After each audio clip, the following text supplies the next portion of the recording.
Para você defender o Evangelho, você precisa conhecer. Se conhecer. Porque se você não conhece, ao ouvir uma heresia, você não vai nem saber se é heresia ou não. Para você defender o Evangelho, você precisa conhecer esse Evangelho, porque senão você vai passar vergonha. Você precisa ler Bíblia, você precisa estudar. Você não pode ser um crente raso, você não pode ser um crente superficial. Nós somos mais treinados em defender o Evangelho do que proclamar o Evangelho. Quando nós achamos que a nossa principal missão é defender o Evangelho em vez de pregá-lo. Nós estamos formando muito mais apologistas do que pregadores. E eu não estou dizendo que não chega o momento em que o Evangelho não precisa ser defendido, quando a heresia chega, quando as falsas doutrinas se espalham, você precisa defender o Evangelho, e Paulo fez isso com grande vigor e com grande força, mas não em detrimento da proclamação. Proclama o Evangelho, a palavra de Deus tem vida em si mesma, ela é poderosa, o Evangelho precisa ser anunciado, irmãos. Não há crescimento da igreja sem proclamação do Evangelho, porque não há colheita sem semeadura.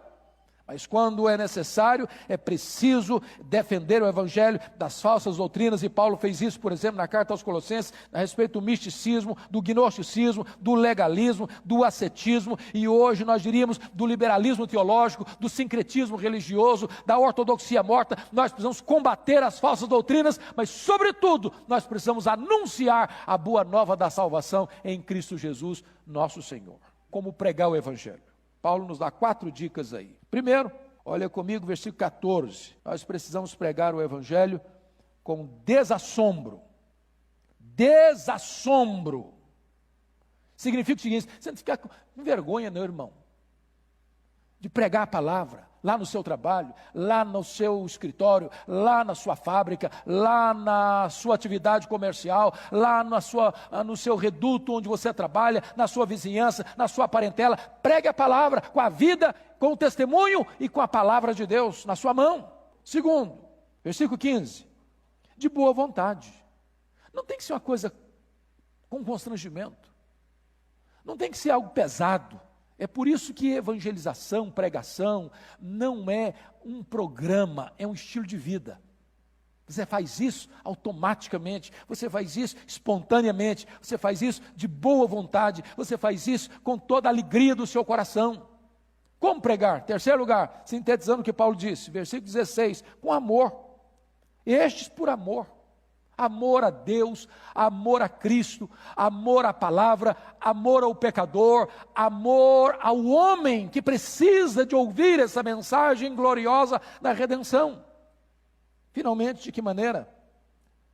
Versículo 16, com apologia, sabendo que estou incumbido da defesa do Evangelho. Agora, para você defender o Evangelho, você precisa conhecer, se conhecer. Porque se você não conhece, ao ouvir uma heresia, você não vai nem saber se é heresia ou não.